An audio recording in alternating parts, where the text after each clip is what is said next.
시청자 여러분, 안녕하십니까? 1월 13일 수요일 JTBC 뉴스 아침엔 시작합니다. 서울 등 수도권에 어제 오후 쏟아졌던 폭설은 자정을 전후에 대부분 그쳤습니다. 북극 한파는 물러갔지만 여전히 밤사이 영하권의 기온이 이어지면서 빙판길 미끄러짐 사고가 우려됩니다. 오늘 낮에는 서울이 영상 9도까지 오르는 등 때이른 봄 날씨를 보이겠습니다. 다만 중국에서 황사와 스모그가 동시에 유입되면서 전국적으로 공기의 질이 좋지 않겠습니다. 16개월 된 입양딸을 지속적인 학대로 숨지게 한 혐의를 받고 있는 양부모에 대한 재판이 오늘 열립니다. 사망 원인의 재감정 결과를 바탕으로 살인죄 적용에 관한 법리적 검토를 해온 검찰은 오늘 첫 공판에서 공소장 변경 여부를 공개할 예정입니다. 이재명 경기도지사가 이명박, 박근혜 두 전직 대통령의 사면과 관련해 형벌을 가할 나쁜 일을 했다면 상응하는 책임을 지는 것이 당연하다고 말했습니다. 사실상 사면에 반대하는 입장을 공식적으로 밝혔습니다. 사면론을 처음 꺼냈던 더불어민주당 이낙연 대표와 각을 세운 것으로 풀이됩니다.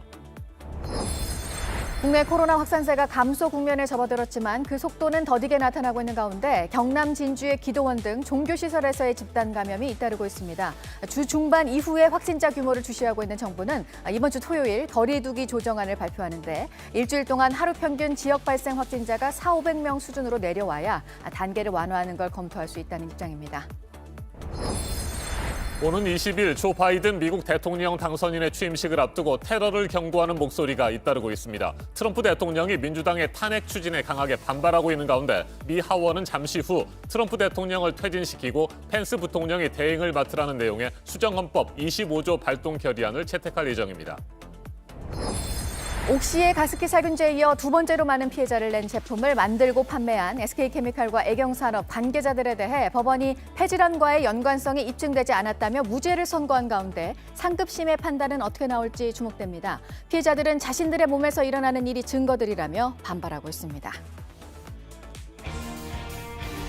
서울을 비롯한 수도권에 어제 오후 또다시 많은 눈이 내렸습니다. 지난주 폭설 때만큼은 아니었지만 퇴근길 교통 정체가 이어졌습니다. 서울의 경우 한때 8cm 넘는 눈이 쌓였는데 어젯밤 자정을 전후에 그쳤습니다. 오늘 새벽까지 눈이 내린 강원 영서 일부 지역도 지금은 모두 그친 상태입니다. 일주일 넘게 이어지던 북극 한파가 물러가고 밤사이 제설 작업도 비교적 원활하게 이루어졌습니다. 네, 일주일 전에 폭설이 내려서 대혼란이 빚어졌을 때 제설 작업 등이 제때 잘 이루어지지 않았다는 비판이 컸고요. 이번에는 그래도 나았는데요. 하지만 오늘 아침 출근길에도 주의하셔야 할 게 있고 대중교통으로 또 많이 몰릴 것으로 보여서 조금은 서두르시는 게 좋겠습니다. 출근길 현재 상황은 어떤지 현장 먼저 연결해서 보여드리겠습니다. 네, 이재승 기자. 어제 오후 서울 등 수도권에 한방눈이 쏟아졌습니다. 앞이 제대로 보이지 않을 정도였는데 오늘 아침 도로 상황은 큰 문제가 없습니까? 네, 저는 지금 월드컵대교 북단에 나와 있는데요. 조금 전부터 주변이 밝아지기 시작했습니다. 제 뒤로 강변북로의 모습이 보이고 있는데 서울 방향 쪽으로 약간 느리게 움직이는 모습이 보이지만 전체적으로는 막히지 않고 있는 그런 모습입니다. 서울 등 수도권에는 어제 오후부터 대설주의보가 내려지면서 한방눈이 쏟아지기 시작해서 자정까지 눈이 이어졌습니다. 지금 모두 눈이 그친 상태로 통행도 원활하게 움직이고 있는 그러한 모습을 보이고 있습니다. 지난주 수도권 폭설 때 제설 작업이 제대로 이루어지지 않으면서 어려움이 많았었는데 이번에는 전반적으로 제설 작업이 잘 이루어진 그러한 모습을 보이고 있습니다. 네, 눈은 모두 그쳤고요. 북극 한파도 물러나면서 기온이 조금씩 오르고 있습니다. 하지만 아침에도 여전히 영하권인 지역들이 많죠. 빙판길 계속해서 주의를 해야 되겠습니다. 네, 그렇습니다. 제설이 잘 돼 있고 또 기온이 오늘부터 크게 오른다고는 하지만 서울 등 중부지방 곳곳에는 아침 기온은 영하권을 보이는 곳이 많이 있습니다. 이미 많은 눈이 쌓여 있는 상태에서 영하권을 보이는 곳이 있기 때문에 빙판길 조심하셔야겠는데요. 특히나 그늘진 곳이나 또 경사진 곳, 또 그리고 지금 제가 이렇게 나와 있는 다리 위 같은 경우는 살얼음이 낀 곳들이 많이 있어서 무심코 걷다가 넘어질 수가 있습니다. 각별히 주의를 하셔야겠습니다. 현재 아침 기온은 어느 정도인지 궁금하고요. 예상 낮 기온도 함께 전해주시죠. 네, 오늘 아침 기온과 낮 기온 모두 전국적으로 어제보다 4도에서 10도가량 오르는 그런 상황입니다. 서울의 현재 기온은 영하 3도 정도로 어제 같은 시간보다 6도가량 올랐습니다. 낮에도 서울이 영상 9도, 강원도 원주는 영상 8도까지 오릅니다. 광주와 부산은 영상 12도가 예상이 됩니다. 오늘 낮 기온으로만 보면 3월 초순에 해당하는 그러한 날씨인데요. 때이른 봄 날씨는 북극 한기가 사라지고 따뜻한 남서풍이 불어왔기 때문입니다. 자, 그런데 한파가 물러가면 어김없이 찾아오는 미세먼지가 걱정입니다. 중국에서 황사와 스모그가 오늘 동시에 넘어온다고요? 네, 그렇습니다. 당장 오늘 새벽부터 백령도와 충남 홍성에서는 황사가 관측되기 시작했습니다. 현재 백령도의 PM10 미세먼지 농도는 200마이크로그램을 웃돌고 있는데요. 여기에 중국발 스모그도 동시에 유입되면서 오늘 전국적으로 대기질이 점차 나빠지겠습니다. 특히 서쪽 지역인 수도권과 충청권은 밤이 되면 매우 나쁜 단계까지 치솟고 내일도 황사와 스모그는 계속해서 유입될 것으로 보입니다. 강원도의 경우는 대기가 매우 건조한데 바람까지 현재 강하게 불고 있습니까? 네, 강원 영동에는 건조특보가 3주 넘게 이어지고 있는데요. 게다가 오늘 오후부터는 이 서풍이 산맥을 넘으면서 뺀 현상이 발생하면서 바람까지 강해지겠습니다. 초속 8m에서 14m에 이르는 강풍이 불 것으로 보여서 산불에 주의를 하셔야겠습니다. 네, 앞으로 눈과 한파는 어떻게 예보되고 있습니까? 네, 모레 금요일입니다. 금요일에 서울 등 내륙 곳곳에 비나 눈이 올 것으로 예보가 되고 있습니다. 금요일에도 날씨가 포근하기 때문에 눈보다는 주로 비가 내릴 것으로 보이는데요. 다만 경기 북부와 강원도 산지에서는 눈이 오는 곳도 있겠습니다. 그리고 포근한 날씨는 금요일까지 이어지고 오는 토요일과 일요일에는 반짝 추위가 찾아오겠습니다. 지금까지 서울 월드컵 대교에서 JTBC 이재승입니다. 생후 16개월 된 정인이를 상습적으로 학대하고 폭행해 숨지게 한 혐의를 받고 있는 양부모가 오늘 법정에 섭니다. 양모, 장모 씨에게는 그동안 아동학대, 치사 혐의 등이 적용됐는데 검찰이 새롭게 살인죄를 적용해 공소장을 변경할지 주목됩니다. 일단 부검, 재감정을 의뢰받은 법의학자들은 양모에게 살인의 의도가 있었거나 정인이가 사망할 가능성을 알고 있었을 것이라는 취지의 보고서를 검찰에 제출한 것으로 전해졌습니다. 성문규 기자가 보도합니다. 서울 남부지방법원은 오늘 아동학대 치사 등의 혐의로 구속 기소된 정인이의 양모, 장모 씨에 대한 첫 공판을 엽니다. 검찰은 오늘 법정에서 공소장 변경 여부를 공개할 예정입니다. 앞서 정인이의 부검 재감정을 의뢰받은 법의학자들은 피고인에게 살인의 고의 또는 미필적 고의가 있었다는 내용의 보고서를 검찰에 전달한 것으로 알려졌습니다. 즉, 장 씨에게 살인의 의도가 있었거나 적어도 정인이가 사망할 가능성을 인지했을 것으로 본 겁니다.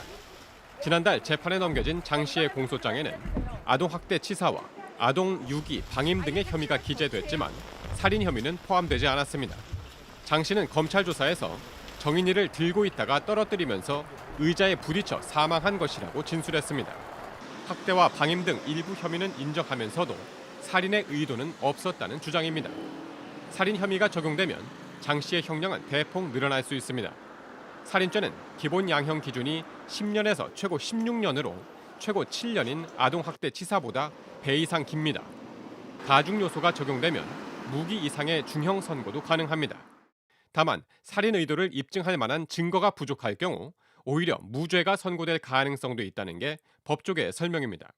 한편 아동학대 등의 혐의로 불구속 기소된 양부의 재판도 오늘 함께 열립니다. 어제 진행된 정인이 사건 재판 방청권 추첨에는 총 813명이 응모해 15.9대 1의 경쟁률을 보였습니다. JTBC 성문규입니다.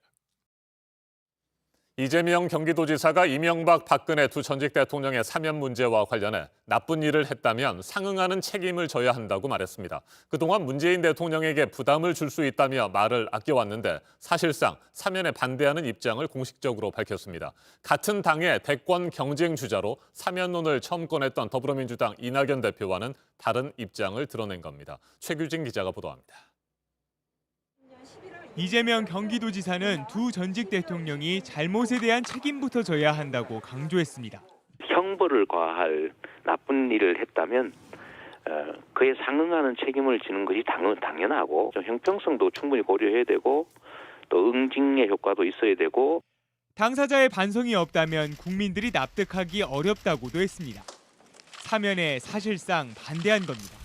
내가 뭘 잘못했다고 그러냐 이런 태도를 취하는 걸 용서를 해주면 앞으로 제 권력이 있으면은 다 봐주는구나, 다 저렇게 넘어갈 수도 있구나 이렇게 생각하잖아요. 국민 통합을 이유로 사면론을 처음 꺼낸 민주당 이낙연 대표와 다른 입장입니다. 그동안 이 지사는 사면 문제는 대통령에게 부담을 주는 것이라며 말을 아껴왔습니다. 말을 안 하는 것도 말을 하는 방법이죠. 좀 유보하도록 하겠습니다. 입장 난처하게 만들거나 이렇게 하는 건 저는 좀 지나치다고 생각해서 제가 조금 손해 보도록 하겠습니다. 앞서 민주당 지도부는 당내 반발이 거세지자 박근혜 전 대통령 재상고심에 대한 대법원 판결을 지켜보겠다며 한발 물러선 상황. 당내 대권 주자로 꼽히는 이 지사가 지지자들을 적극적으로 끌어안기 위해 나선 걸로 풀이됩니다. 이런 가운데 국민의힘은 문재인 대통령의 신년사에서도 사면에 대한 입장이 빠졌다며 비판했습니다. 대통령의 이 비겁한 침묵, 비겁한 외면 이제 그만두었으면 좋겠습니다. 속빈 강정과 같은 신년사에 큰 실망과 유감을 감출 수가 없습니다. JTBC 최규진입니다. 오늘 0시 기준 국내 코로나19 신규 확진자는 500명대 중후반 또는 600명 안팎에 이를 것으로 보입니다. 어젯밤 9시까지 전국적으로 500명이 새롭게 확진 판정을 받았습니다. 한때 400명대까지 떨어졌던 감염자 수가 더 이상 줄지 않고 조금씩 늘어나고 있습니다. 방역 지침을 무시한 일부 종교시설의 집단 감염이 이어지는 것도 주요 원인 중에 하나입니다. 경남 진주의 한 기도원과 관련된 확진자는 불과 이틀 만에 경남 지역에서만 57명이 나왔습니다. 다른 지역으로 계속해서 번지고 있습니다. 배승주 기자가 보도합니다. 그제 코로나19 집단 감염이 확인된 진주국제기도원입니다. 미등록 종교시설이지만 잠을 잘 수 있는 방과 식당도 있었습니다. 홈페이지에는 전문 강사진과 함께 하루 4차례 대면 기도회가 열린다고 적혀 있습니다. 실제 최근까지 대면 기도회가 열렸습니다. 진주가 아닌 다른 지역에서 온 사람만 10명이 넘습니다. 비대면 예배를 하라는 방역당국의 경고를 무시하고 있는 겁니다. 1월 5일에는 20명을 초과해서 대면 예배를 강행하는 현장을 적발하여 경찰과 함께 신도들을 강제 해산 조치하였고, 감염자는 계속 늘고 있습니다. 어제도 23명이 더 나와 경남에서만 이 기도원 관련 누적 확진자가 57명이 됐습니다. 가족과 지인으로 이어지는 연쇄 감염도 시작됐습니다. 경기와 부산, 전남, 울산 등에서도 지금까지 8명이 이 기도원발 확진자로 드러났습니다. 기도원이 제출한 출입자 명단은 180명입니다. 방역당국은 이 가운데 중복된 52명을 뺀 128명을 조사 중입니다. 하지만 11명은 연락이 닿지 않고 있습니다. 전화기를 꺼놓거나 아예 없는 번호였습니다. 진주시는 이들을 찾기 위해 경찰에 수사를 의뢰했습니다. 부재 중 2명은 법적 조치를 안내하는 문자를 발송하였으며 금해 방문 명단과 대조하면서 유사 번호를 찾아내고 있습니다. 진주시는 또 기도원 대표를 감염병 관리법 위반으로 경찰에 고발했습니다. 방역당국은 지난 3일 경기 남양주에서 온 목사와 부산에서 온 목사를 통해 최초 감염이 시작된 것으로 보고 감염 경로를 추적 중입니다. JTBC 배승주입니다. 오는 20일 조 바이든 미국 대통령 당선인의 취임식을 앞두고 무장 시위 경고가 잇따르고 있습니다. 워싱턴을 비롯한 주요 도시에서 긴장감이 높아지고 있습니다. 극단주의 무장 세력 수천 명이 국회의사당을 포위하는 음모를 꾸미고 있다는 경고도 나왔습니다. 트럼프 대통령은 의회 난입 사태에 대한 책임론을 부인하면서 탄핵은 엄청난 분노를 부를 것이라고 주장했습니다. 미 하원은 트럼프 대통령의 해임을 촉구하는 결의안을 잠시 후에 처리한 뒤 본격적인 탄핵 준비에 들어갈 예정입니다. 워싱턴을 연결합니다. 임종재 특파원, 대통령 취임식을 앞두고 또다시 믿기 어려운 놀라운 경고들이 나오고 있군요. 네, 그렇습니다. 민주당 코너램 하원 의원은 당국의 브리핑 내용을 전하면서 애국자를 자처하는 무장 세력 4천여 명이 의원들의 출입을 차단하기 위해 의사당을 포위하는 음모를 꾸미고 있다고 밝혔습니다. 또 그들은 조직화한 집단이며 언제 총을 쏘고 언제 쏘지 않을지 교전, 규칙까지 정해놓고 있다고 말했습니다. 램 의원의 말입니다. We are trying to stop the active threat coming from 1600 Pennsylvania Avenue. He is the person who ties together all of these different hate groups, white supremacy groups. 바이든 당선인에게 해를 가하려는 위협도 수사당국이 포착을 했다는 소식 들었습니다. 현재 추적하고 있습니까? 네, 바이든 당선인을 비롯해 카멀라 해리스 부통령 당선인과 낸시 펠로시 하원 의장에게 해를 가하려는 위협이 보고됐고 연방수사국 FBI가 이를 추적하고 있다고 미국 언론들이 전했습니다. FBI는 미국 내 50개 전역과 워싱턴 DC에서 무장 시위가 계획되고 있다고 하루 전 경고한 바 있습니다. 시위는 이번 주말인 16일부터 계획되고 있는 것으로 파악돼 사실상 미국 전역이 비상 상황에 접어들고 있습니다. 취임식이 열리게 될 국회의사당에 대한 경비도 한층 강화되고 있죠. 네, 의사당 주변을 빙둘러 철조망이 쳐진 데 이어 병력도 속속 추가로 투입되고 있습니다. 6천 명 규모의 주 방위군은 주말까지 1만 명, 취임식 때는 15,000명 수준까지 2배 넘게 늘어날 전망입니다. 도심 주요 호텔과 건물 주변에도 철조망이 세워지기 시작하는 등 경비가 대폭 강화되고 있습니다. 경찰은 폭도와 기념사진을 찍거나 트럼프 대통령 모자를 쓰는 등 부적절하게 동조하거나 지원한 의혹을 받는 의회경찰 2명의 직무를 정지했습니다. 또 추가로 10여 명을 조사하고 있습니다. 자, 그리고 트럼프 대통령이 폭도로 변한 지지자들의 의회 난입 사태와 관련해 공개적으로 입장을 밝혔죠. 뭐라고 말했습니까? 네, 남부 텍사스주 국경을 방문하려고 백악관을 떠나면서 기자들과 만났습니다. 반란을 선동했다는 자신의 발언은 전적으로 적절한 것이었다고 주장하고 민주당의 탄핵 추진에는 강하게 반발했습니다. 직접 들어보겠습니다. We want absolutely no violence, and on the impeachment, it's really a continuation of the greatest witch hunt in the history of politics. It's ridiculous. It's absolutely ridiculous. This impeachment is causing tremendous anger. 민주당 소속의 데이비드 시실린 하원 의원은 트럼프 대통령을 탄핵할 경우 내전을 경고하는 협박 전화를 받았다고 공개하기도 했습니다. 네, 트럼프 대통령의 탄핵을 추진하고 있는 하원의 움직임도 끝으로 살펴보죠. 표결 수순으로 현재 가고 있습니까? 네, 하원은 트럼프 대통령을 퇴진시키고 펜스 부통령이 대행을 맡을 것을 촉구하는 내용의 수정헌법 25조 발동 결의안을 잠시 뒤 채택할 예정입니다. 펜스 부통령과 내각이 이를 이행하지 않으면 하루 뒤인 수요일 트럼프 대통령 탄핵안을 표결에 붙인다는 계획입니다. 하원은 민주당이 다수여서 트럼프 대통령은 재임 중 2차례 하원에서 탄핵당한 첫 대통령으로 기록될 가능성이 큽니다. 그러나 상원은 공화당과 50대 50 동수여서 현재로선 처리 가능성이 낮아 보입니다. 트럼프 대통령은 조금 전 텍사스 장벽 연설에서 수정헌법 25조는 자신에게 아무런 위험이 되지 않으며 바이든 행정부의 화근이 될 것이라고 경고했습니다. 지금까지 워싱턴에서 JTBC 임종주입니다. 사회적 참사로 규정된 가습기 살균제 피해와 관련해서 어제 나온 법원의 무죄 판결 소식 짚어보겠습니다. SK케미칼이 만들고 애경산업이 판 제품과 관련해서 폐질환과의 연관성이 입증되지 않았다는 이유로 관계자들이 1심에서 무죄를 선고받은 건데요. 엄격하게 심사된 피해 판정 결과들이 받아들여지지 않았다면서 검찰은 항소하겠다고 했고 항소심에서의 판단은 또 어떻게 나오게 될지 주목됩니다. 먼저 오선민 기자입니다. SK케미칼과 애경산업이 만들어 판매한 가습기 메이트는 옥시의 옥시싹싹에 이어 두 번째로 많은 피해자를 냈던 제품입니다. 주요 성분은 CMIT와 MIT입니다. 법원에서 유해성이 인정된 옥시싹싹의 PHMG, PGH와는 다른 성분입니다.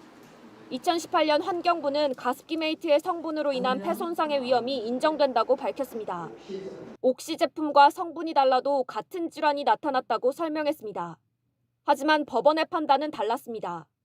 1심 재판부는 업무상 과실치사 등의 혐의로 기소된 SK케미칼과 애경산업 전직 대표들에게 무죄를 선고했습니다. 현재까지 이뤄진 모든 연구에서 CMIT, MIT 성분과 폐질환이나 천식 사이에 인과관계가 입증된 적이 없다고 설명했습니다. 동물 실험의 결과가 있긴 하지만 비현실적인 수준의 농도로 진행됐고 이마저도 질환과의 관련성이 나타나지 않았다고 했습니다.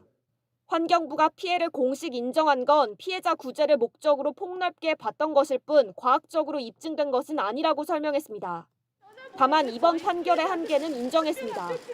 연구 결과가 추가로 나오면 역사적으로 어떤 평가를 받게 될진 모른다고 밝혔습니다.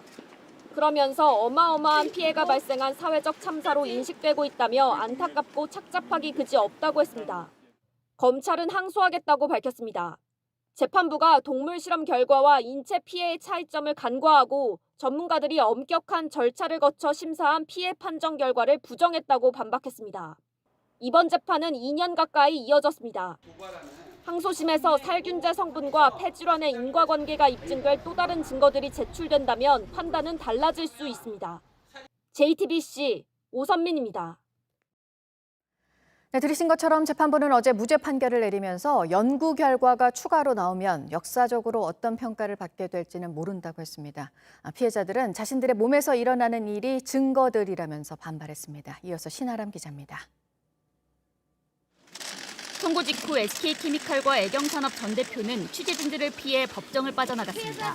법원 밖에서 다시 취재진과 마주친 이들은 아무런 답을 하지 않았습니다. 피해자들에게 좀 하고 싶은 말씀 없습니까? 피해자 조순미 씨는 방청석에서 선고 결과를 들었습니다. 가습기 메이트를 쓴 뒤 폐손상과 천식, 독성 간염을 앓게 됐다는 조 씨는 3년 전부터 24시간 내내 산소 공급기를 써야만 합니다. 증거인멸은 그럼 뭐하러 했을까요? 어떻게 한두 명도 아닌 모두를 무죄로 할 수 있습니까? 숨이 멎을 것 같아서 죽을 것 같습니다. 이제는 죽음이 두렵지 않다며 피해자들과 다시 싸우겠다고 했습니다. 내 몸에서 일어나는 일, 그것이 다 증거인데 그 증거조차를 인정하지 못하는 사법부나 가해기업이나 정부나 다 받아들이지 못하고 용서할 수 없습니다. 출산 전으로 제품을 썼다가 딸과 함께 폐섬유화와 천식을 앓게 됐다고 말하는 손수연 씨도 마찬가지입니다. 폐섬유화는 갖고 태어날 수 있는 유전적인 게 아니거든요. 환경적인 요인이지. 이렇게 명백하게 사람이 증거인데 오로지 생쥐 몇 마리로 실험한 동물 실험으로 인과관계가 밝혀지지 않았다고 해서 이게 인과관계가 없다라고. 참여연대는 피해자들과 함께 기자회견을 열고 항소심에서 최선을 다해 진실을 밝히겠다고 말했습니다. JTBC 신아람입니다. 정부 부동산 정책에 처음으로 사과하면서 주택 공급 대책을 신속하게 마련하겠다는 문재인 대통령의 발언이 나왔고요. 지금 여러 방안들을 정부가 검토를 하고 있습니다. 설 연휴 전에 공급 대책이 나올 예정인데요. 도심 역세권을 개발해서 고층 아파트를 짓는 방안 등이 포함될 것으로 보입니다. 2달 뒤에 시범 사업지가 정해질 예정입니다. 정아람 기자입니다. 서울 영등포구는 전체 면적의 20% 이상이 준공업지역입니다. 서울자치구 가운데 가장 높은 비율입니다. 준공업지역은 해당 부지의 공장 비율이 절반이 넘는 곳을 말합니다. 이처럼 낙후된 준공업지역과 일반 주거지역에 고층 주상복합과 아파트를 짓는 방안이 추진됩니다.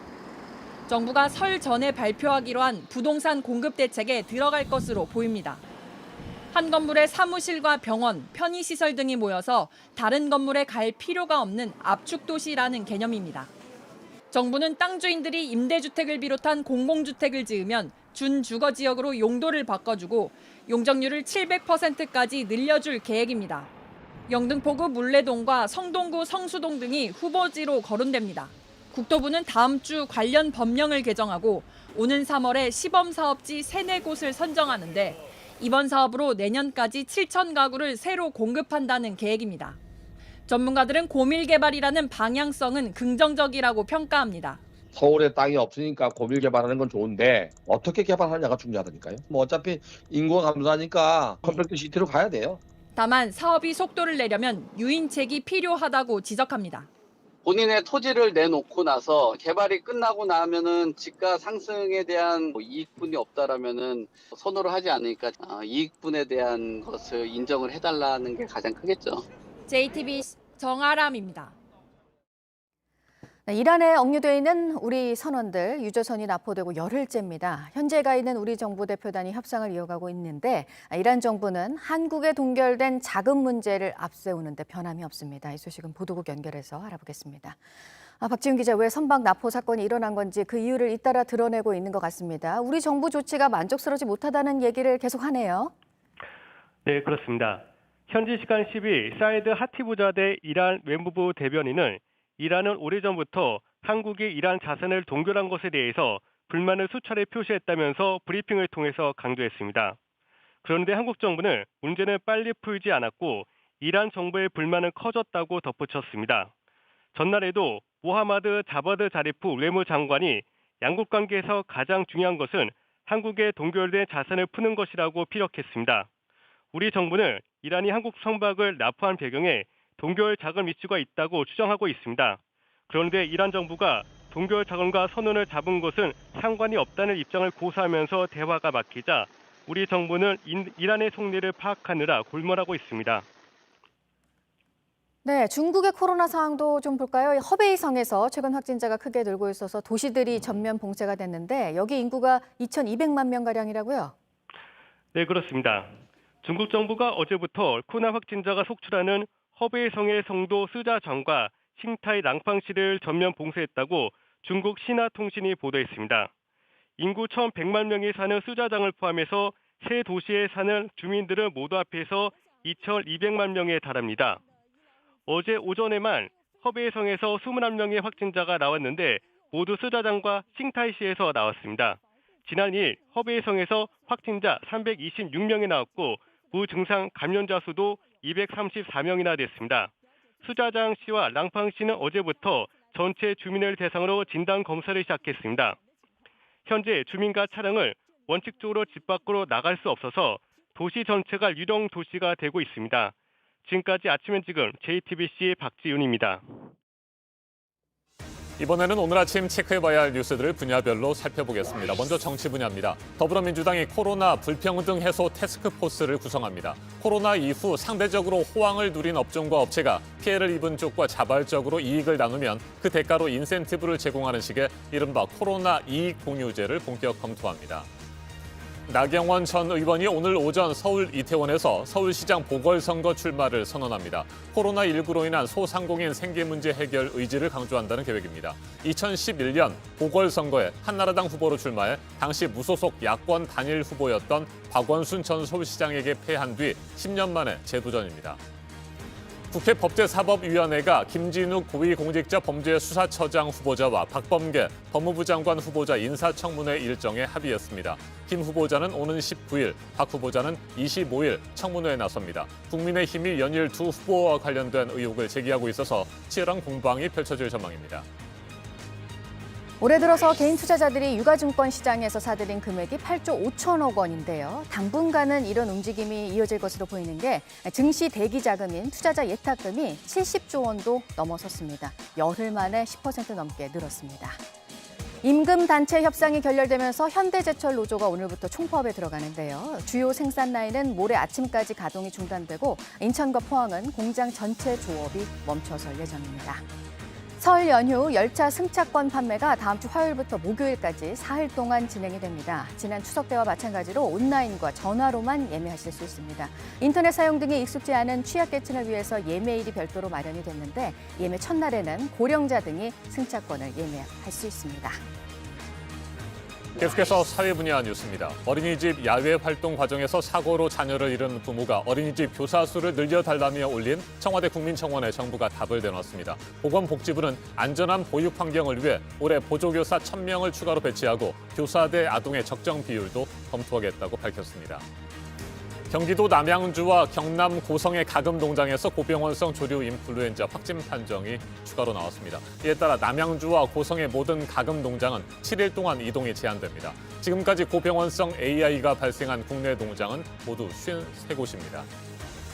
앞으로 공무원들이 청사에 출입할 때 스마트폰에 발급받은 모바일 공무원증을 사용하게 됩니다. 정부는 이번 상반기까지 중앙부처 소속 공무원들에게 모바일 공무원증을 발급해 기술적 검증을 거친 뒤 연말부터는 국민들에게 모바일 운전면허증을 서비스할 예정입니다. 서울 명동에 무료 급식소가 생기는데요. 천주교 서울대교구가 나섰습니다. 오는 22일부터 본격적인 운영을 하는데 이에 앞서 옛 개성여중 자리에서 매주 3번 노숙인들에게 도시락을 제공하고 있습니다. 연말연시 모금 캠페인인 사랑의 온도탑은 모금 목표를 달성하면 100도가 되는데요. 대구, 대전, 세종 등의 사랑의 온도탑이 2년보다 빨리 100도를 넘어섰습니다. 비대면 기부와 기업의 성금 등이 많아졌습니다. 100도가 돼도 모금 캠페인은 이어집니다. 바둑 올림픽이라고 불리는 응시배 세계 프로 바둑 선수권 결승에 신진서 9단이 진출을 했습니다. 결승에서는 중국의 셰커 8단과 겨루게 되고 우승을 한다면 우리 돈으로 4억 4천만 원의 상금을 받습니다. 네, 3차 재난지원금 신청을 어제와 그제 대상자의 73% 정도인 202만 명가량이 신청을 했습니다. 오늘부터는 사업자 번호 끝자리 홀수 짝수 구분 없이 신청을 하실 수 있습니다. 신천지 신도 명단과 집회 장소 등을 숨겨서 코로나 관련 방역을 방해한 혐의를 받는 이만희 총회장에 대한 선고 공판이 오늘 열립니다. 한 번도 방역당국의 지침을 어기지 않았다고 주장하고 있습니다. 검찰은 징역 5년에 벌금 300만 원을 부형했습니다. 네, 오늘 전국적으로 미세먼지 농도가 높을 것으로 예보가 되어 있는데요. 세종시에는 초미세먼지 위기경보가 내려졌습니다. 배출가스 5등급 차량 운행이 밤까지 제한이 됩니다. 분야별 뉴스들 체크해드렸습니다.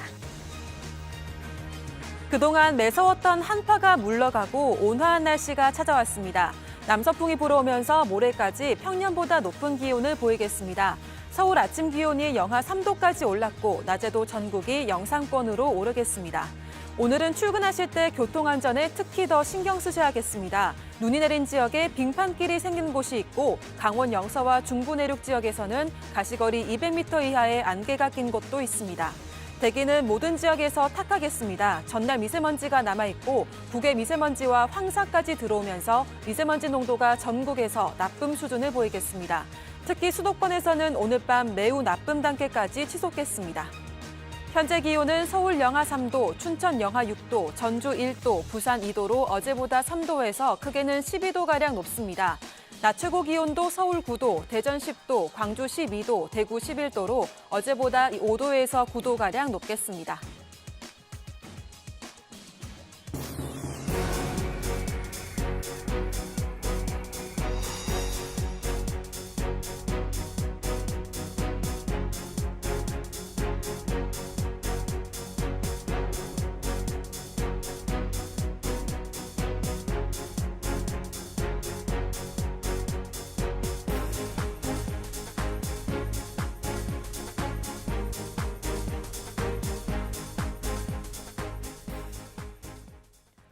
한 치과 의사가 출근길에 폭행을 당해서 얼굴뼈가 부러지고 뇌출혈 진단까지 받았습니다. 진료에 불만을 품은 환자의 아들이 때린 겁니다. 조소희 기자가 보도합니다. 치과 의사 A씨가 병원 엘리베이터 앞에 섭니다. 뒤따라온 남성이 머리채를 잡더니 주먹질이 이어집니다. 머리를 숙이자 얼굴에 발길질을 하고 무릎으로 얼굴을 때립니다. 폭행을 하는 남성은 30대 정모 씨, 옆에서 이를 지켜보던 여성은 정 씨의 친구였습니다. CCTV 있다니까 밖으로 길거리 끌고 나간 거예요. 그러니까 안에서 때리면 안 보이잖아요, 밖이. 그 여자한테 는 그 치과 의사 하면 안 돼 하면서 손목을 뭐 잘라버려야 된다 하면서 그거 준비된 거 그거 줘 이렇게 했대요. A 씨는 3년 전 치과를 인수했습니다. 정 씨는 인수하기 전 병원에서 임플란트 시술을 받은 환자의 아들입니다. 자신의 아버지가 치과 진료로 후유증이 심하다고 주장합니다. 인수 전 치과 의사가 합의금 1,000만 원 이상을 전달했지만 뒤이어 진료를 했던 A 씨도 책임이 있다며 고소했습니다. 검찰은 최근 정 씨가 고소한 사건에서 A 씨에 대해 무혐의 결정을 내렸습니다. A 씨는 정 씨 폭행으로 눈 주위 얼굴뼈가 내려앉고 뇌출혈 증상까지 보여 전치 8주 진단을 받았습니다. 이에 대해 정 씨는 JTBC 취재진에 A 씨가 아버지를 멸시하고 모욕적인 말을 해서 폭행했다고 말했습니다. 이런 가운데 경찰은 정 씨를 사건 당일 한 차례 조사하고 집으로 돌려보냈습니다. 이후 소환 조사나 추가 조치는 취하지 않은 것으로 파악됐습니다. A 씨는 계속 협박에 시달리고 있다는 입장입니다. 가해자를 그냥 그 현장에서 잡혔으니까 데리고 와가지고는 간단하게 물어보고 돌려보내버렸어요. 메시지 쓰는 아들이 약 올린 부분만 캡처해가지고 아들이 먼저 때렸다. JTBC 조소입니다. 어제 오후 4시 20분쯤 서울 강남구 삼성동의 주유소 앞에 있는 맨홀안에서 불이 나 1시간 반 만에 꺼졌습니다. 이 불로 인근 사무실을 포함해 50여 세대가 4시간 가까이 정전되고 한때 주유소가 폐쇄되기도 했습니다. 한국전력공사는 불이 맨홀 안에 있는 전선에서 일어난 것으로 보고 정확한 화재 원인을 조사하고 있습니다. 어제 오후 3시 40분쯤 부산 남구에 있는 단독주택에서 불이 나 집주인 80대 남성 A씨가 화상을 입었습니다. A씨는 집안을 탈출하다가 연기를 마신 뒤에 팔 등에 화상을 입어 병원에서 치료를 받고 있습니다. 소방당국은 가스레인지에 숭늉을 끓이던 도중 불이 난 것으로 보고 정확한 화재 원인을 조사하고 있습니다. 박정희 대통령을 비하했다며 개헌법 위반 혐의로 처벌된 76살 남성이 48년 만에 재심에서 무죄를 선고받았습니다. A씨는 1972년 지인에게 박 대통령이 불쌍하다며 국민이 대통령을 따르지 않는다고 말했다가 유언비어를 퍼뜨렸다며 군법회의에 넘겨졌습니다. 당시 개헌보통군법회의는 A씨에게 징역 1년을, 이듬해 육군고등군법회의에서는 징역 6개월에 집행유예 1년을 선고해 형이 확정됐습니다. 재심을 맡은 대구지방법원은 개헌포고가 위헌, 무효인 이상 범죄가 되지 않는다고 설명했습니다.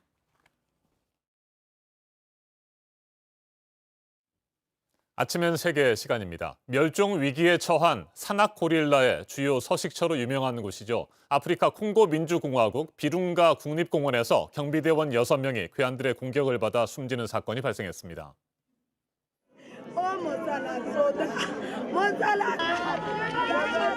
지난 11일 민주콩고 북동부에 위치한 비룽가 국립공원에서 무장을 한 괴한들에게 피살된 경비대원들의 장례식이 열렸습니다. 가족과 동료들은 숨진 경비대원들을 추모하면서 고인들은 불법 밀렵을 단속하고 산악 고릴라 등 멸종 위기의 동물들을 지키기 위해 항상 최선을 다했다고 말했습니다. 직접 들어보시겠습니다. Vraiment, la famille a perdu beaucoup. Ce monsieur menait beaucoup de choses. Il intervenait dans plusieurs choses. Il était un bon conseiller. Il était un bon travailleur, quelqu'un qui aimait à vivre avec les gens. Alors nous venons vraiment d'avoir un grand remords en rapport avec sa mort. 이번 사건의 배후는 아직까지 정확하게 밝혀지지 않았습니다. 하지만 무장 반군의 소행일 가능성이 유력하게 제기되고 있습니다. 지난해 4월에도 경비대원 12명과 민간인 5명이 피살됐는데 르완다 해방민주세력이라는 반르완다 정부 성향의 후투족 무장단체가 배후로 지목됐습니다. 민주콩고는 오랜 내전으로 치안이 매우 불안합니다. 특히 비룽가 국립공원은 7,800제곱킬로미터가 넘는 광활한 지역에 밀림이 우거져 있어서 반군 단체와 밀렵군들의 공격이 더욱 잦은 상황입니다. 1925년 국립공원으로 지정된 뒤 지금까지 200명 넘는 경비대원이 피살된 것으로 파악됐습니다. 지난해 4월 피살 사건은 경비대원과 산악고릴라들이 함께 찍은 바로 이 사진이 공개되고 불과 며칠 후에 발생했습니다. 두 발로 선 채 뒷짐까지 지고 카메라를 바라보는 고릴라들과 경비대원의 친밀함이 느껴지는 사진이어서 더욱 안타까움을 자아냅니다. 비룽가 국립공원 경비대원들은 반복되고 있는 피살 사건으로 생명의 위협을 받고 있는 힘든 상황이지만 앞으로도 산악 고릴라와 숲을 지키기 위해서 최선을 다하겠다는 입장입니다. 들어보시겠습니다. Bien sûr, nous subissons une situation qui est extrêmement difficile, mais qui ne représente en rien une réduction de la conviction de tout le personnel de l'ICCN de continuer cet effort. 비룽가 국립공원에서 경비대원 피살 사건이 계속해서 반복되는 이유는 무엇이고 해결책은 없는지 전문가와 좀 더 자세하게 짚어보겠습니다. 최인택 중앙일보 국제전문기자 전화로 연결됐습니다. 안녕하십니까? 네, 안녕하십니까? 네, 먼저 민주콩고에 위치하고 있는 비룽가 국립공원이 과연 어떤 가치를 지니고 있는지 그리고 우리도 관심을 가져야 하는 이유는 무엇인지부터 살펴보죠. 예, 이곳은 1979년에 유네스코 세계 자연유산에 지정될 정도로 전 세계적으로 중요성을 인정받고 있는 지역입니다. 여기는 열대우림 그리고 이제 건기와 우기가 분명한 사바나 지역 그리고 이제 산악 지역이 고루 자리 잡고 있습니다. 그래서 다양한 동식물의 서식지가 되고 있는데요. 서울의 한 13배, 충청북도보다 조금 큰 지역에 산악 고릴라, 코끼리, 사자, 악어 등 다양한 멸종위기 동식물이 서식하고 있습니다. 그래서 생물 다양성을 지키는 지구의 보루인데요. 이 때문에 인류 차원에서 이를 보호해야 할 작업이 필요합니다. 그런데 94년에 르완다 내전으로 난민들이 대거 유입하면서 생태계가 많이 파괴됐거든요. 네. 그래서 유네스코로부터 멸종 위험에 처한 세계유산으로 지정됐는데요. 굉장히 그 세계적인 관심이 필요하고, 왜냐하면 지구 자연을 우리가 지켜야지 서로 이제 이 지구별이 계속 유지되지 않겠습니까? 그런 차원에서 우리도 관심을 가져야 될 것으로 보입니다. 네. 참고로 주라기 공원의 작가인 마이클 클라이튼이 쓴 그 콩고라는 작품이 있는데요. 그 배경이 된 그 지역이기도 합니다. 전 세계가 이런 이제 작품에는 관심이 있고 이 지역의 보존, 치안에는 관심이 없다면 좀 문제가 아닐 수 없습니다. 네, 그렇게 가치가 높은 지역인데도 비룬가 국립공원은 치안이 매우 불안합니다. 그래서 경비대원들이 잇따라 피살되고 있는데 특별한 배경이 있을까요? 예, 이거는 그 민주 콩고라는 나라 자체가 불안하기 때문입니다. 한반도 10배가 넘는 넓은 영토에 8,900만이 살고 부족이 600개가 넘습니다. 그러다 보니까 서로 이제 갈등하고 싸우고 있는데요. 나라는 1인당 GDP가 $500에 지나지 않는 아주 가난합니다. 그런데도 불구하고 중앙정부는 이제 독재, 부패, 인권 유린 등의 문제가 지적돼서 어떤 지방까지 제대로 손이 미치지 않는 지역입니다. 이곳은 수도에서 수백 킬로 굉장히 이제 그 멀리 떨어진 지역이고요. 그 동쪽으로는 우간다, 동남쪽으로는 르완다 접경하고 있는 국경지대입니다. 그런데도 불구하고 이 지역에 자리 잡은 키부족은 중앙정부와 긴장관계가 있습니다. 네. 그리고 반군도 다양한데요. 반군은 중앙정부군과는 물론이고 다른 반군과도 싸웁니다. 그래서 이제 어떤 정부에서 조직하고 운영하는, 그리고 외국에 관심이 많은 이런 이제 국립공원에 대해서 공격하고 경비대원을 피살하는 이런 이제 만행을 저지른 것으로 보입니다. 자, 그렇다면 열악한 상황에서도 최선을 다하고 있는 비룬가 국립공원의 경비대원들을 돕고 멸종 위기에 처한 산악 고릴라를 보호하기 위해서 할 수 있는 일들이 뭐가 있을까요? 네, 가장 많이 할 수 있는 것은 국제적인 관심, 그리고 이제 개인 차원에서는 다양한 방식으로 기부를 하는 겁니다. 이를 통해서 자연을 지키고 치안을 확보하면서 동식물, 생물 다양성을 지키고 지구라는 그 이 별을 함께 이제 공유하는 그런 작업이 될 수 있습니다. 거기에서 나온 여러 자료를 보면은 $8를 기부하면은 경비대원들이 이 밀림을 다닐 수 있는 세 부처를 살 수 있고, $32를 기부하면은 경비대원 한 명과 가족의 생활비를 충당할 수 있을 정도라고 하니까요. 수많은 이제 전 세계의 그 기부가 앞으로 이어질 것으로 보입니다. 알겠습니다. 최인택 중앙일보 국제전문 기자였습니다. 유네스코는 앞서 전해드린 것처럼 지난 1994년 비룬가 국립공원을 위기에 처한 세계유산 목록에 등재했습니다. 하지만 30년 가까이 지난 지금까지도 여전히 비룬가 국립공원은 불법 밀렵과 무장단체들의 습격에 노출돼 있습니다.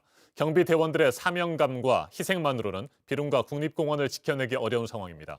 반복되는 비극을 막기 위해서 전 세계의 관심이 필요합니다. 지금까지 아침 현세계였습니다.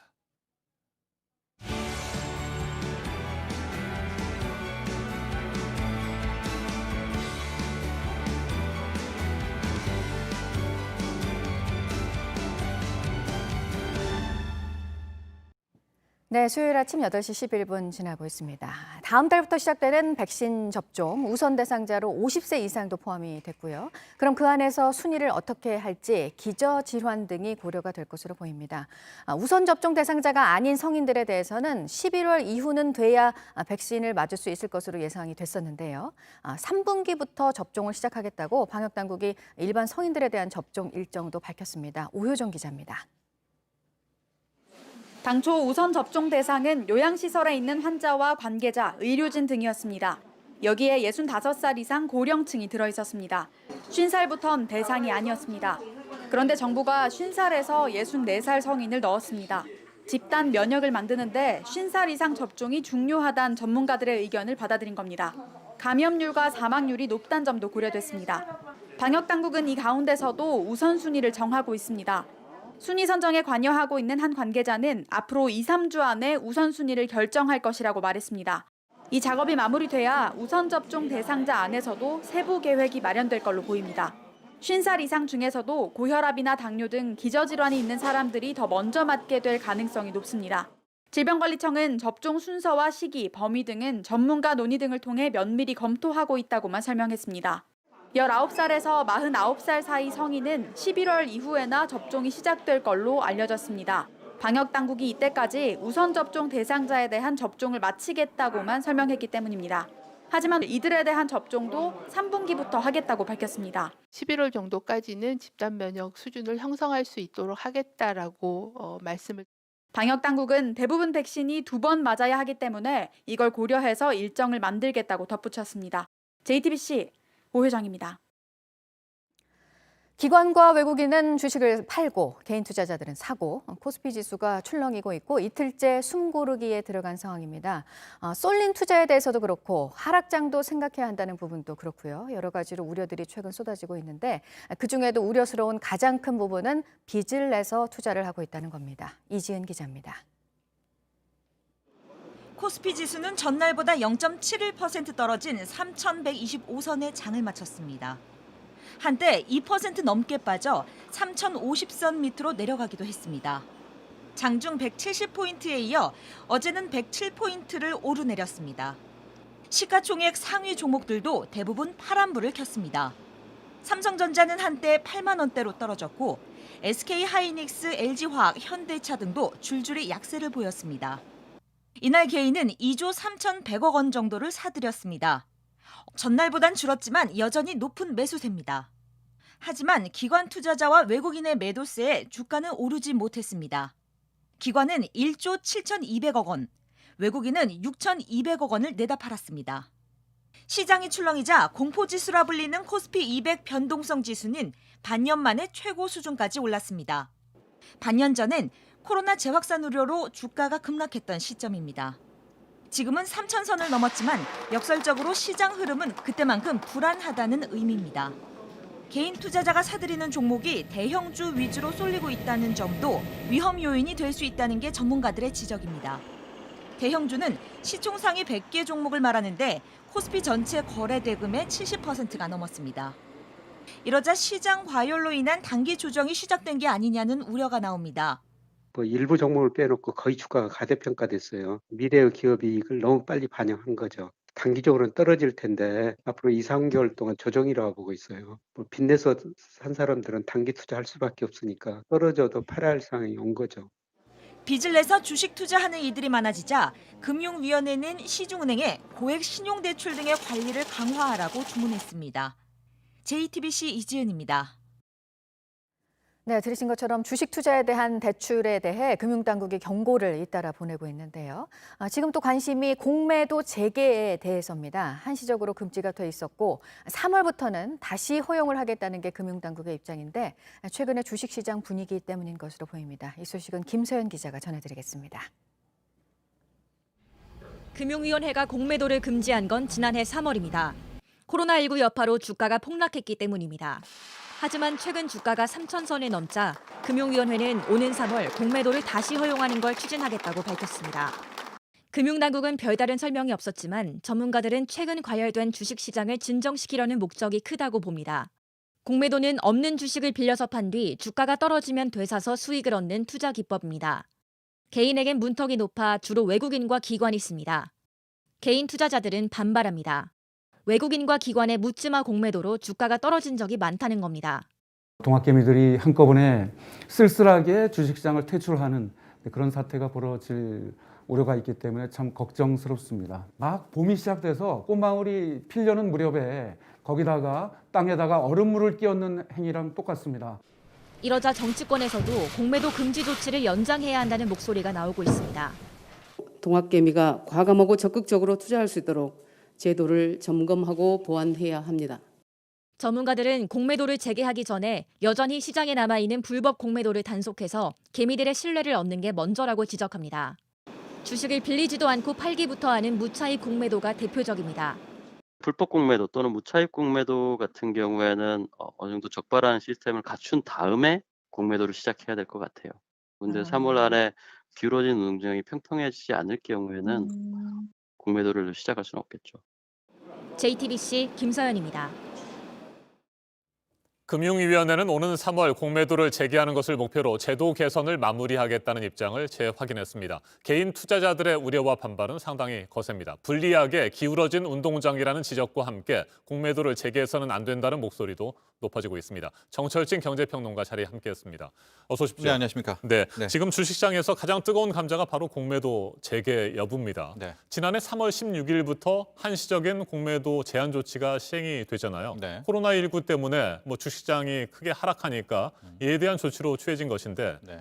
평론가께서는 어떻게 생각하세요? 지금 공매도를 재개하는 것은 무리가 있다고 보십니까? 일단 상황 정리를 좀 해봐야 될 네. 것 같습니다. 말씀하신 대로 처음 6개월 공매도를 이제 일시 정지, 금지를 했었고요. 이후에 다시 한 번 더 6개월을 추가를 했습니다. 그러니까 원래 계획대로 하면 3월 15일이면 이제 공매도 금지가 풀리고 공매도가 재개가 되는 것이고요. 그래서 이제 금융위원회 지금까지의 입장이 굉장히 중요했었는데 최근 이틀간의 상황이 약간 좀 불확실합니다. 일단 금융위원회 같은 경우에는 이제 더 이상의 공매도 금지는 없다. 그러니까 즉 재개하겠다라는 입장을 전달을 했다라고 했거든요. 네. 근데 지금 이렇게 되니까 개인 투자자들의 이 뭐 원성과 불만이 워낙 크죠. 그래서 어제 또 일부에서 나와서는 아니다. 아하. 확정된 것은 아니다. 네. 뭐 추가로 더 공매도 금지를 이어갈 수 있다라고 또 얘기를 하다가 또 일부 보도는 또 그것도 아니라 이미 확정이 된 것이다. 3월 15일까지지 이후부터 이제 공매도가 시작될 수 있다. 약간 오락가락하기 때문에 정말 중요한 것은 금융위원회가 이번에 빨리 판단을 해서 그 여부를 전달해야 된다. 이렇게 볼 수가 있겠고요. 그렇다면 뭐가 중요한 것인가? 우리나라 시장에 지금 공매도라는 제도가 필요한가 아닌가? 그 이전에 우리가 좀 생각할 것은 현재 우리나라가 지금까지 공매도라는 이 제도를 어떻게 운영해 왔냐가 굉장히 중요합니다. 참고로 말씀드리면은 공매도라는 건 기울어진 운동장이다. 여러 가지 우리나라에 있어서 이제 비난의 목소리가 나오는 것은 일단 제도 자체가 조금 불합리한 측면이 많이 있죠. 개인보다는 기관이라든가 외국인에게 유리한 측면들. 또 더 많이 지금 개인 투자자들이 분노하는 이유는 불법 공매도들. 즉 공매도라는 것은 우리나라는 실은 차입 공매도만 허용을 하고 있거든요. 어떤 사람한테 주식을 빌려서 어떤 기관에서 빌린 주식을 팔아야 되는데 빌리지도 않고 일단 시장 떨어질 것 같을 때 그냥 쳐놓는 거예요, 숏을. 그런 다음에 걸리면 아주 조금 찔끔 처벌을 받고 안 걸리면은 막대한 수익을 올리고. 그러니까 이 처벌 제도를 그런 것이 절대 못할 정도로 강화하자라든가 이제 이런 수정에 대한 목소리들이 좀 있습니다. 따라서 아마도 재개하게 된다고 하면 지금까지 많이 나왔던 그런 부분들에 대한 보완 조치가 있어야 되지 않을까라는 얘기 말씀을 또 드리고요.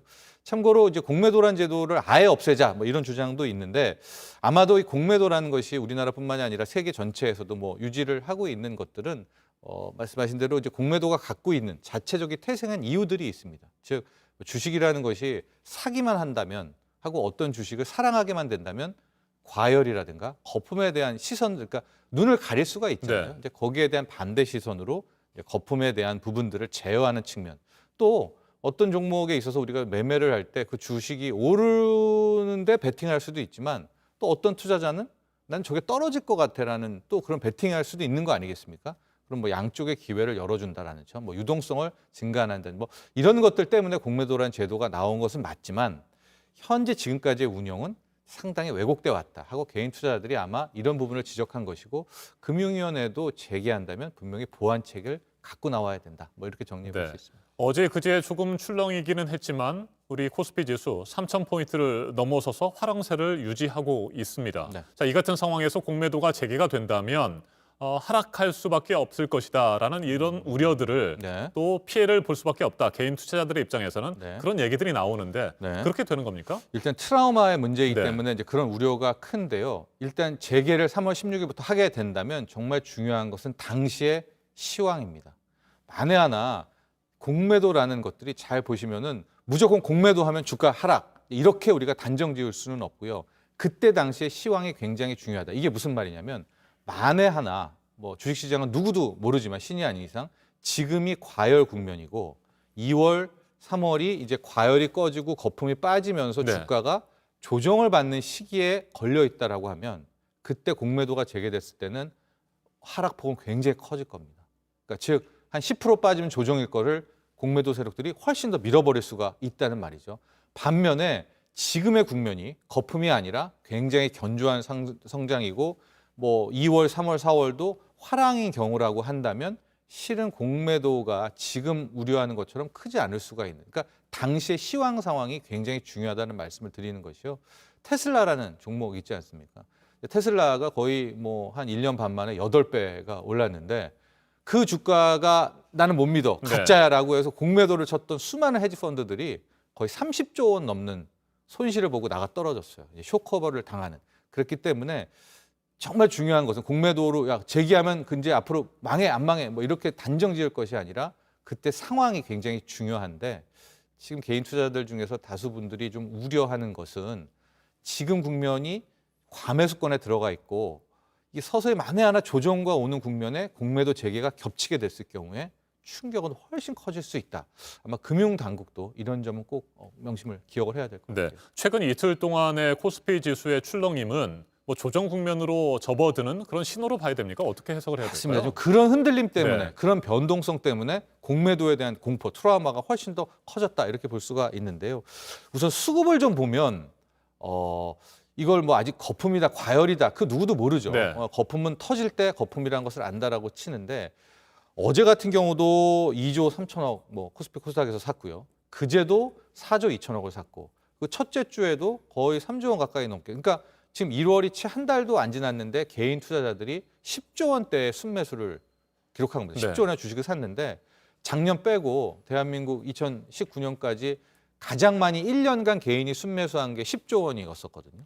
그거를 지금 한 달도 안 돼서 사들였기 때문에 실은 개인들이 굉장히 많이 몰려 있다. 이제 이런 것은 확실한 팩트고요. 두 번째가 변동성입니다. 이게 대한민국의 주식시장이 정말 뭐 괜찮은 시장 네. 아니겠습니까? 근데 이게 하루에 꼭지 올라갔다 내려갔다 이런 변동성들이 거의 2%, 3% 이상이 한 번 나온 것이 아니라 네. 매일 나오고 있고요. 대장주, 1등주라고 하는 삼성전자 같은 경우에 그제 모습은 순간적으로 삼성전자가 9%가 올랐다가 뚝 떨어져서 뭐 2% 상승으로 마감을 하고 그러니까 이런 과도한 변동성이라는 것은 지금 현재 상황이 확실히 견조한 상승 국면은 아니다라는 쪽에 우리가 예측, 추론은 가능하다 이렇게 볼 수 있겠죠. 네, 빚을 내서 투자를 하는 사람들이 늘고 있습니다. 이 때문에 가계부채에 대한 우려가 커지고 있는데 이 부분은 어떻게 보고 계십니까? 그렇죠. 우리가 뭐 옛날 어르신부터 또 주식에 대한 뭐 명언이 있죠. 주식은 누구도 모르지만 여윳돈으로 빚내지 않고 하면 성공한다라는 것들이 있는데 말씀하신 대로 지금 이런 과도한 변동성 또 개인들이 주식에 완전히 올인하는 모습 그리고 확정되지는 않았지만 금융위에서의 이제 3월에 공매도 네. 재개 이런 것들에서 지금 가장 위태로운 것들은 위험스러운 것들은 빚 투자입니다. 신용융자 잔고, 신용거래 규모가 20조 원. 처음 보는 빚입니다. 그러니까 우리의 개인 투자자들이 많이 사기는 하지만 여기엔 빚도 섞여서 하고 있다는 거고요. 또 이거에서 포함해서 은행에서 받은 신용대출, 주식으로 얼마 갔는지 네. 모릅니다. 그래서 뭐 주식으로 지금 계속 오르고 있어서 개인 투자분들 많이 웃고 계시는데 이 빚 문제만큼은 남의 돈으로 투자하는 것은 위험하다 말씀을 꼭 드리고 싶어요. 알겠습니다. 여기까지 듣겠습니다. 정철진 경제평론가였습니다. 말씀 잘 들었습니다. 네, 오늘 아침에 북한 김정은 위원장의 여동생 김여정 명의의 담화가 전해졌는데 직책이 좀 달랐습니다. 노동당 제1부부장에서 중앙위 부부장으로 소개가 됐습니다. 강등이 된 건데요. 보도국 연결해서 이 소식 알아보겠습니다. 대남 비난 담화를 내면서 이런 사실이 확인이 됐습니다. 담화의 내용은 어떤 내용이었습니까? 네, 오늘 새벽 조선중앙통신은 김여정 북한 노동당 부부장의 담화를 보도했습니다. 김 부부장을 남조선 합동참모본부가 북이 열병식을 개최한 정황을 포착했다면서 희덕희덕 소리를 내뱉은 것은 동족에 대해서 적의를 숨김없이 표현한 것이라면서 거칠게 비난했습니다. 그런데 이번 담화문을 김여정 당 중앙위원회 부부장이라는 명의로 발표가 되었습니다. 이로써 김여정 부부장이 이번 당대회에서 당 정치구 후보위원회에서 당 중앙위 위원으로 내려앉은 데 이어서 당의 직책도 종전의 제1부부장에서 부부장으로 강등됐음이 확인됐습니다. 그러나 김여정 부부장이 본인 명의로 대남 비난 담화를 발표했다는 점에서 위상이나 역할은 그대로인 걸로 해석이 됩니다. 한편 조선중앙통신은 김정은 총비서가 어제 마무리된 당대회 결론에서 핵전쟁 억제력을 보다 강화해서 최강의 군사력을 키워야 한다고 말했다고 전했습니다. 네, 그리고 미국으로 들어오는 모든 외국인들에 대해서 미국 정부가 조치를 취하는 게 있죠? 네, 그렇습니다. 미국 정부가 외국에서 비행기를 타고 오는 승객한테 코로나19 음성 확인 기록을 요구할 것이라고 월스트리트 저널이 보도했습니다. 대학 간 코로나19 태스크포스가 논의 끝에 정했는데 오늘 26일부터 적용될 예정입니다. 앞서 미국은 지난해 말부터 변이 바이러스가 극성인 영국발 항공편 탑승객 전원한테 음성 확인서를 요구했습니다. 한편 CNN은 지난주 코로나 하루 평균 사망자가 3,220여 명이라고 보도했습니다. 이 수치는 9.11 테러 피해 사망자 2,977명보다 몇백 명 많다고 강조했습니다. 하지만 방역수칙을 위반하는 사례는 계속 나오고 있습니다. 현지 시간 11일 미국 대학 미식축구 결승전에서 엘라베마 대학팀이 우승하자 엘라베마주의 터스콜루사 거리에 수천 명이 쏟아져 나와서 축하 행사를 벌였습니다. 대부분 마스크도 쓰지 않은 채 서로 얼싸안고서 함성을 질렀습니다. 지금까지 아침엔 지금 JTBC 박지윤입니다.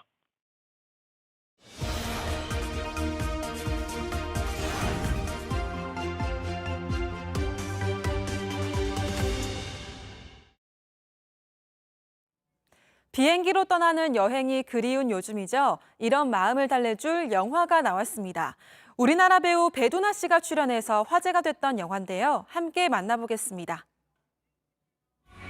Derrière ça, c'est vraiment la vie sauvage, quoi. C'est magnifique. Les buildings, les rues sont très animées. 활력 없이 하루하루를 살던 50대 남성 스테판. 유일한 낙인 소셜네트워크 친구 수를 만나기 위해서 무작정 한국으로 옵니다. 공항으로 마중 나오겠다던 수는 보이지 않고 그때부터 스테판의 공항살이와 좌충우돌 한국 여행기가 시작됩니다. 비행기로 떠나는 여행과 마스크 없이 돌아다니는 사람들, 익숙하고 그리운 풍경들과 함께 광화문과 청계천을 포함한 서울의 모습도 아름답게 담아냈습니다.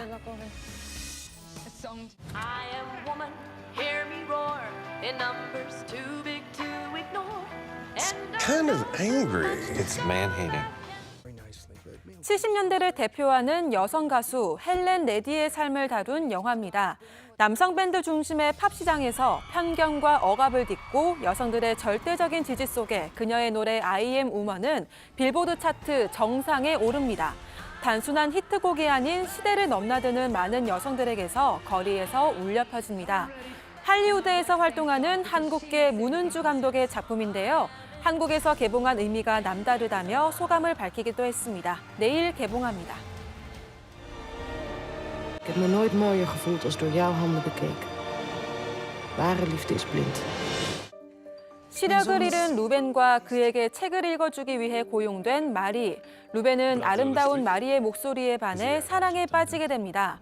어릴 적 당한 학대로 얼굴과 몸에 상처가 가득한 마리는 루벤의 사랑에 마음을 열게 되는데요. 그러던 어느 날 두 사람의 관계를 위태롭게 만드는 사건이 일어납니다. 안데르센의 동화 눈의 여왕을 모티브로 만들어졌습니다. 관객들의 입소문을 타면서 우리나라에서는 14년 만에 처음으로 극장에서 개봉합니다. 지금까지 아침엔 라이프였습니다. 아침엔 뉴스워치, 오늘 하루 관심을 가지고 지켜봐야 할, 기억해야 할 뉴스 끝으로 정리해드립니다. 서울 등 수도권에 어제 오후 쏟아졌던 폭설은 자정을 전후에 대부분 그쳤습니다. 북극 한파는 물러갔지만 여전히 밤사이 영하권의 기온이 이어지면서 빙판길 미끄러짐 사고가 우려됩니다. 오늘 낮에는 서울이 영상 9도까지 오르는 등 때이른 봄 날씨를 보이겠습니다. 다만 중국에서 황사와 스모그가 동시에 유입되면서 전국적으로 공기의 질이 좋지 않겠습니다. 16개월 된 입양딸을 학대해 숨지게 한 혐의를 받고 있는 양부모에 대한 재판이 오늘 열립니다. 검찰은 사망 원인의 재감정 결과를 바탕으로 살인죄 적용에 관한 법리적 검토를 해왔고 오늘 첫 공판에서 공소장 변경 여부를 공개할 예정입니다. 이재명 경기도지사가 이명박 박근혜 두 전직 대통령의 사면과 관련해 형벌을 가할 나쁜 일을 했다면 상응하는 책임을 지는 것이 당연하다고 말했습니다. 사실상 사면에 반대하는 입장을 공식적으로 밝혔습니다. 사면론을 처음 꺼냈던 더불어민주당 이낙연 대표와 각을 세운 것으로 풀이됩니다. 종교시설 등에서의 코로나 집단 감염이 이어지고 있는 가운데 오늘 발표될 신규 확진자는 전날보다 늘어난 500명대 중후반으로 예상되고 있습니다. 주 중반 이후에 확진자 규모를 주시하고 있는 정부는 거리두기 조정안을 이번 주 토요일에 발표합니다. 오늘 전해드릴 소식은 여기까지입니다. 이상으로 JTBC 뉴스 아침엔 수요일 순서 모두 마치겠습니다. 건강한 하루 보내시기 바랍니다. 고맙습니다.